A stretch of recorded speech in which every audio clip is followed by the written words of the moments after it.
Aman gak sih kalau memulai diet sendiri, misalnya dengan mulai dari langkah paling sederhana gitu, browsing-browsing misalnya tentang tips-tips diet, itu aman nggak ya dok atau Kak Aderai, boleh dijawab? Oke, baik. Ya, bisa dijawab ya, Mbak.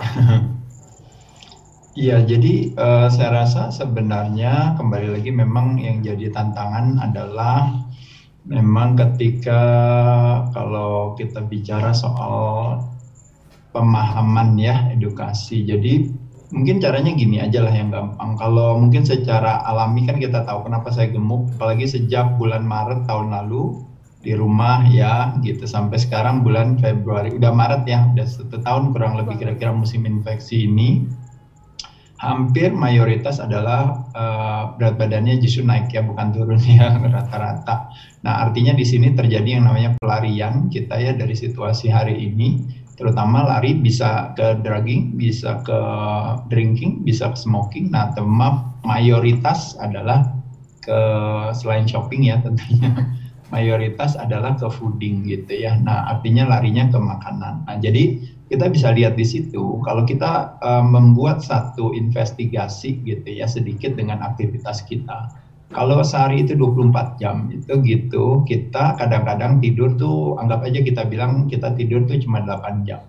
Berarti ada kurang lebih 16 jam waktu kita bangun itu ada kecenderungan kita tidak punya aturan, sehingga jadi begitu bangun pasti semua apa aja kita masukin ke dalam mulut kita ya, boro-boro mau tahu tentang kalorinya jumlahnya berapa, lalu berapa yang dibakar dan sebagainya. Tapi intinya kita bisa melihat di situ kalau ngomongin jendela makan kita itu berarti 16 jam, sedangkan jendela tidak makan kita itu adalah 8 jam gitu. Nah, dari situ kita bisa melihat bahwa makannya banyak banget ya gitu. Belum ngomongin tuh soal sumber, belum ngomongin soal penyajian, belum ngomongin soal yang nantinya hubungannya juga dengan jumlah kalori ya. Tapi di situ kita sebenarnya bisa melihat yuk gimana ya caranya supaya saya bisa nurunin dengan cara yang mudah dan gampang saja. Nah, cara yang mudah dan gampang adalah saya rasa adalah mungkin dengan mencoba untuk mengatur jendela makan kita kalau bisa juga tidak terlalu lebih banyak. Karena itu kan 70% makan sehari-hari kita, nggak makannya cuma 30%. Gimana kalau seandainya kita bernegosiasi sama diri kita sendiri untuk bilang yuk kita 50-50 deh, jadi 12-12. Jadi artinya apa? Jadi artinya terakhir makan misalnya jam 9 malam, mungkin yuk kita makan berarti paling cepat saya makan jam 9 pagi kan gitu ya, atau terakhir saya makan jam 8 malam berarti paling cepat saya makan jam 8 pagi. Nah, dari situ kita udah mendapat ekstra kurang lebih sekitar 4 jam untuk tidak makan. Nah, lalu kita bilang, tapi saya takut kalau seandainya nggak makan, nanti seandainya saya nggak ada tenaga. Tapi kembali lagi kalau kita lihat gitu, justru disinilah yang terjadi. Kebanyakan kita terlalu rely on yang namanya glukos gitu atau gula gitu ya. Membayangkan tubuh kita itu lemari es. Kalau teman-teman tahu lemari es itu terbagi 2 kompartemen. Ada yang namanya chiller, ada yang namanya freezer. Nah, freezer bayangin itu adalah fat kita gitu ya, cadangan makanan itu nggak pernah dilihat gitu.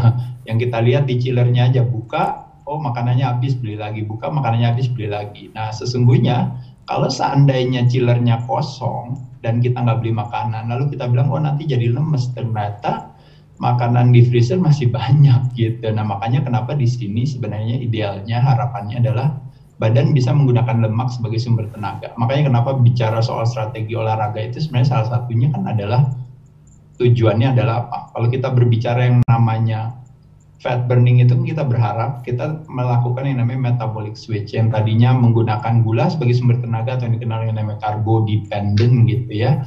Kita berharap bisa menggunakan lemak sebagai sumber tenaga, nanti kita bisa beradaptasi badannya menggunakan lemak sebagai sumber tenaga. Kedua, waktu kita melakukan aktivitas olahraga, kita melatih kekuatan jantung kita supaya kita bekerjanya bisa, aktivitasnya bisa lebih kuat, jadi geraknya jadi lebih banyak. Dan yang kedua, kalau kita berbicara muscle building, kebetulan aktivitas latihan pengencangan otot rangka itu kalau kita berbicara body komposisi atau komposisi tubuh, itu sesungguhnya memegang peran yang sangat penting. Kenapa? Karena membayangkan tubuh kita memiliki 5 pemegang saham. Ini saya membuat penyederhanaan ya. Jadi pemegang saham pertama itu adalah yang disebut dengan namanya cairan yang harus diseimbangkan. Yang kedua adalah organ tubuh yang harus dilestarikan kesehatannya. Yang nomor 3 yaitu adalah tulang yang harus kuat. 4 adalah otot rangka yang harus dikencangkan. Nomor 5 adalah lemak yang harus diturunkan. Nah, yang terjadi adalah ketika latihan beban itu menjadi satu aktivitas olahraga yang underrated, yang nggak pernah dibahas. Yang selalu dibahas kalau olahraga itu selalu adalah cardiovascular exercise, which is itu adalah bagus. Tapi yang menjadi masalah adalah ketika otot dikencangkan, yang terangsang kekuatannya adalah tulang. Nah, problemnya adalah ketika otot tidak dikencangkan atau otot kita semakin tua, semakin menurun, lean body mass atau massa ototnya, pada saat itulah otomatis tulangnya menjadi lebih lemah. Dan ketika tulangnya lemah, geraknya menjadi lebih sedikit. Dan ketika geraknya menjadi lebih sedikit, pada saat itulah apa yang terjadi? Metabolisme dalam tubuh menjadi lebih lambat, pada saat itu juga pembakaran kalori tidak optimal, dan akhirnya pemegang saham nomor 5, yaitu adalah lemak meningkat. Ketika kadar lemak meningkat, apa yang terjadi? Otomatis pemegang saham nomor 2, yaitu organ tubuh, dalam hal ini jantung, kerjanya menjadi lebih berat gitu. Jadi kita bisa lihat di sini, kadang-kadang yang sering terjadi diasosiasikan orang tua itu osteoporosis, osteoartritis dan sebagainya. Sesungguhnya tidak semata-mata tulang itu lemas dengan sendirinya, tapi memang karena jumlah otot yang berkurang. Makanya kenapa sekarang ini disebut dengan namanya under muscle, itulah yang menjadi penyebab daripada makanya terjadi yang namanya osteoporosis atau osteoartritis tadi. Makanya kenapa sekarang ada terminologi seperti yang namanya sarkopenia atau osteosarkopenia atau apapun juga. Intinya sebenarnya mengajak kita untuk yuk melatih pengencangan otot rangka kita, dan kelebihannya daripada kita melakukan aktivitas pengencangan otot rangka hanya dengan menggunakan tubuh sendiri ya. Kalau teman-teman tahu bisa dengan plank, bisa push up, static kontraksi, wall sit ya. Bisa mungkin melakukan banyak hal yang lainnya, lunges, squats dan sebagainya hanya dengan tubuh sendiri. Itu sebenarnya kita bisa membantu badan kita untuk bisa punya sensitivitas terhadap insulin yang lebih baik, lebih tinggi gitu ya.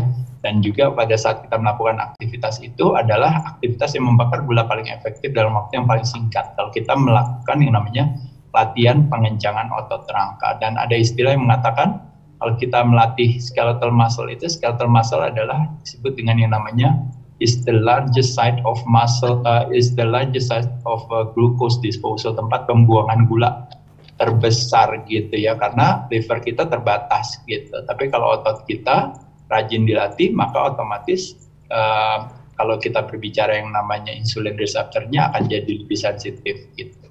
Jadi sekali lagi di sini bicara soal diet, pengaturan latihan dan sebagainya, kita pelan-pelan aja teman-teman yuk mengedukasi diri kita, belajar tentang gimana sih caranya saya merubah ulah perilaku kita gitu ya. Dengan merubah ulah perilaku kita mulai dari makanan, mulai dari gerak, bahkan termasuk juga gerak nafas yang nanti akan berpengaruh ke istirahat kita ya. Kalau istirahat kita juga nggak optimal, pada saat itulah otomatis akhirnya badan akan menciptakan stres itu sendiri. Jadi kalau stres itu juga teman-teman bisa paham ya, bisa disebabkan oleh banyak hal. Stres karena chemical, mulai dari heavy metal, polutan, bisa karena mungkin proses fooding, bisa karena juga kayak hari ini oportunis ya, patogen gitu ya. Lalu bisa juga stres disebabkan karena kurang gerak, itu yang disebut dengan namanya structural stress. Dan yang terakhir tentunya adalah stres yang paling populer, yaitu disebabkan karena emosional. Nah pada saat itulah ulah perilaku kita ini sebenarnya yang mensabotase diri kita. Makanya kenapa kita sibuk mengkampanyekan protokol sehat proteksi dari luar, tapi ketika kita di rumah kita mensabotase diri kita dengan tidak melakukan yang namanya protokol sehat proteksi dari dalam gitu. Jadi menyenangkan kalau kembali lagi teman-teman sekalian, sehat itu harus diraih dengan cara yaitu bersedia membuka diri untuk mengedukasi diri kita untuk mau belajar sehat. Sehat tidak menarik selagi masih kita miliki, menjadi begitu menarik pada saat dia pergi dari kita. Jadi mencari sehat pada saat dimana sehat masih kita miliki menjadi sebenarnya mudah dan murah.